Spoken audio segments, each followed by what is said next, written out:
People everywhere are starting to listen to him. He's going on French, British, Italian, Japanese television. This is the Wide World of Weingarten. Welcome back to episode 4 of the Wide World of Weingarten. I am Jason Weingarten, the only person here. We have a lot to talk about today. The Astros advance, beating the White Sox in 4 games. They're going to face the Red Sox in the ALCS. The Braves advanced in their series, beating the Brewers in 4 games. They're going to face the winner of Thursday's Dodgers-Giants Game 5 in the NLDS. I'm pretty excited about both of those series. First innings went on an 0-5 run the last 2 days until the Dodgers broke it in the final game tonight. 0-5 run, not great. The longest streak I've seen, or at least the most bets I've lost in a row on first innings, is 14. So I'm not particularly worried about a small 0-5 streak. We'll get them back. The series price for the Astros-Red Sox is already out. It's Astros minus 150, Red Sox plus 130, available at Circa. I grabbed some plus 135 on the Red Sox offshore. I'm seeing mostly plus 130s. I still like it at plus 130. I don't like it much lower than that. So we have the Dodgers, Game 5 on Thursday. Urias versus Logan Webb. Julio Urias, one of my favorite pitchers, one of my Cy Young picks. Don't think he's going to win, but I really do like him. He was an anchor for the Dodgers all season, won 20 games.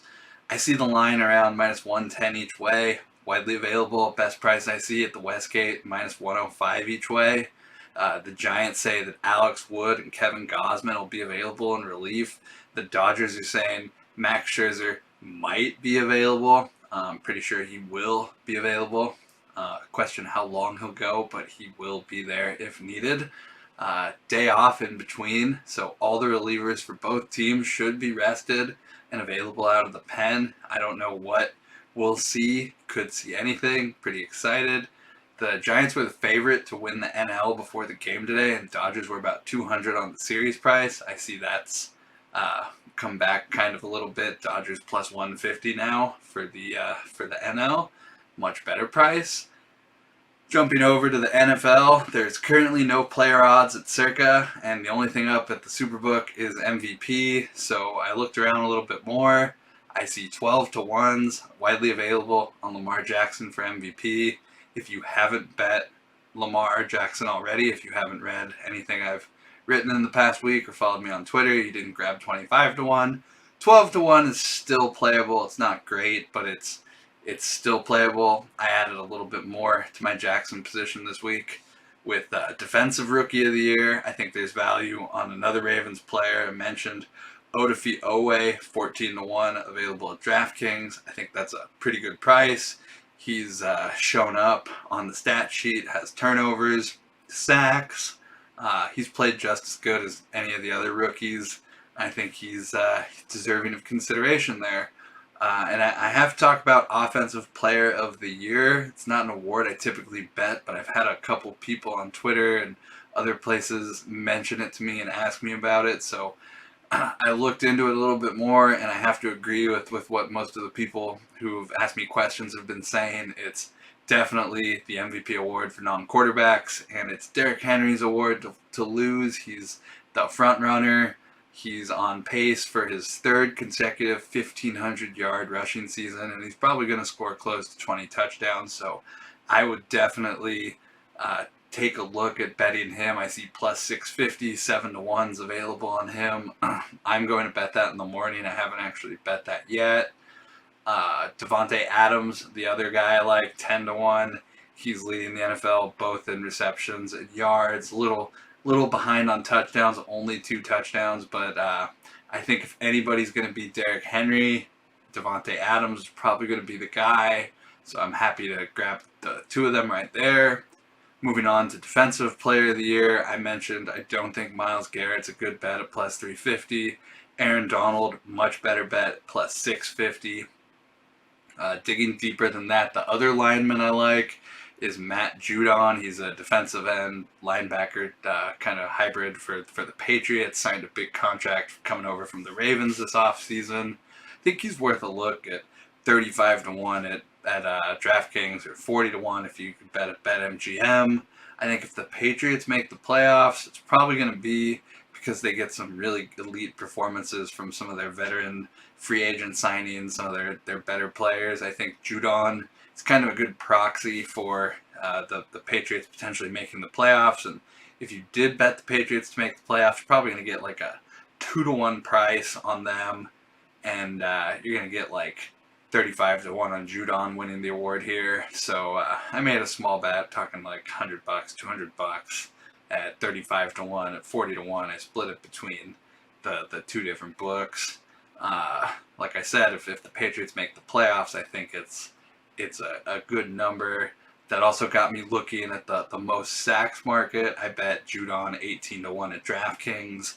I see Garrett's the favorite there at like 5-1, which I actually think is a better bet than MVP, because Garrett could lead the league in sacks, and there could be a situation where a defensive back is the defensive player of the year, regardless of his sack count.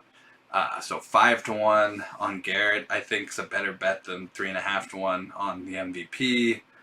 But I also think Matt Judon 18-1 is a much better bet than anything on Garrett. So I'm in on Judon Defensive Player of the Year. I'm in on Judon most sacks now.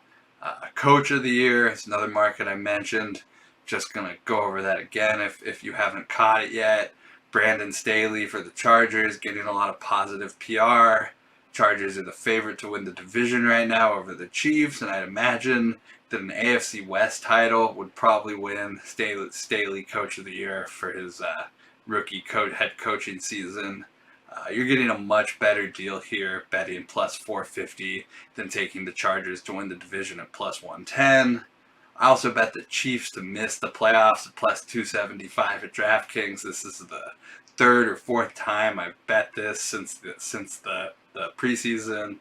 I also added a long shot on Patrick Mahomes to throw the most interceptions at 100-1.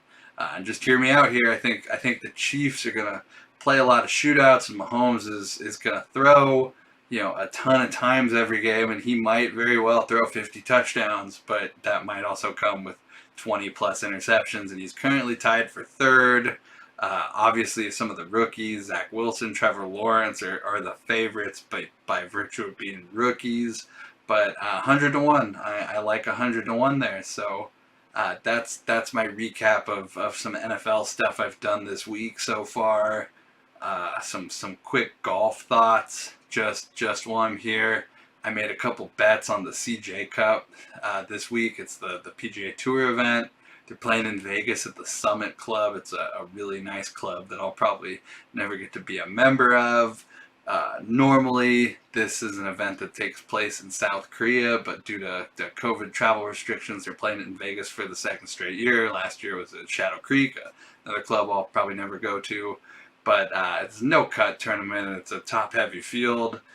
But a lot of my bets, or all three of my bets, came from the bottom half of the field, and I see Circa and Bookmaker are kind of where I check my benchmark numbers against, and I was able to beat some of their market prices, specifically on Maverick McNeely, one of my favorite golfers, Eric Van Rooyen, and KH Lee, guy I've won with before.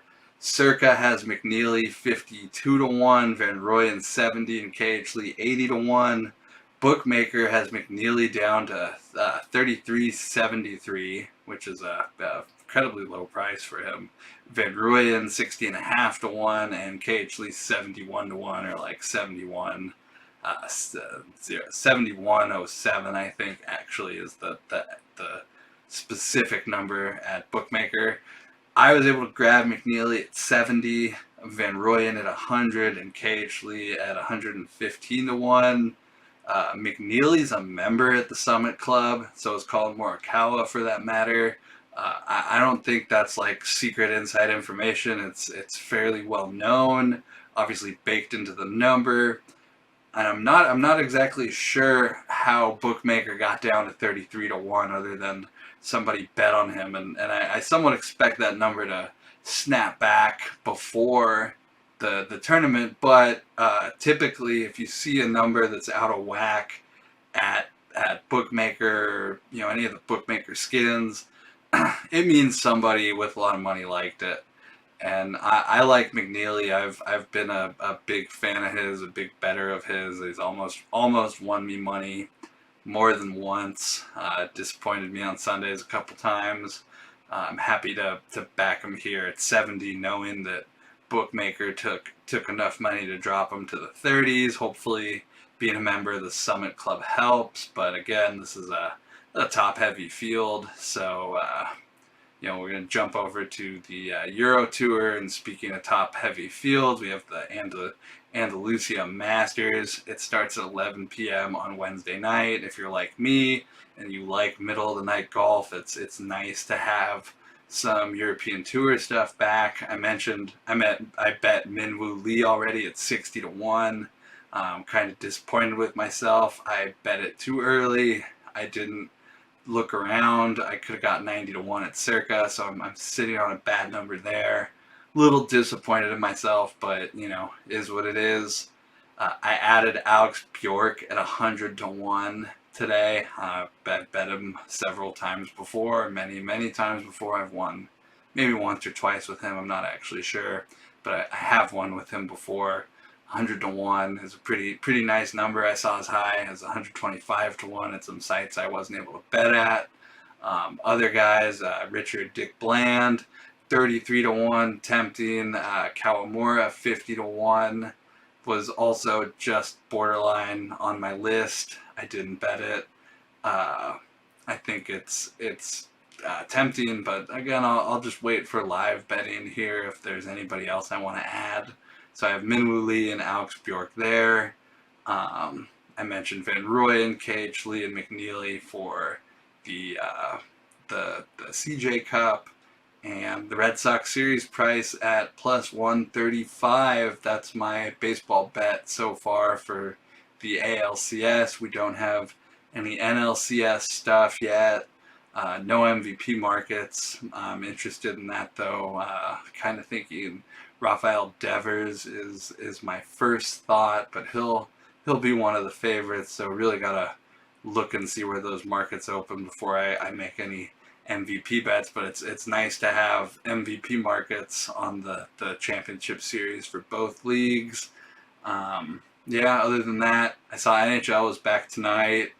A lot of scoring in that third period in the Lightning's game.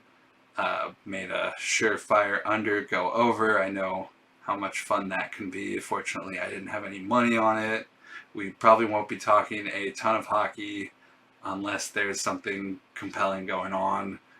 But I do pay attention to anything that's going on, and that caught my eye tonight. Other than that, we have a nice little off day. Wednesday, there's no college football, no NFL. And it's kind of nice to have a little bit of a slower day finally. No baseball.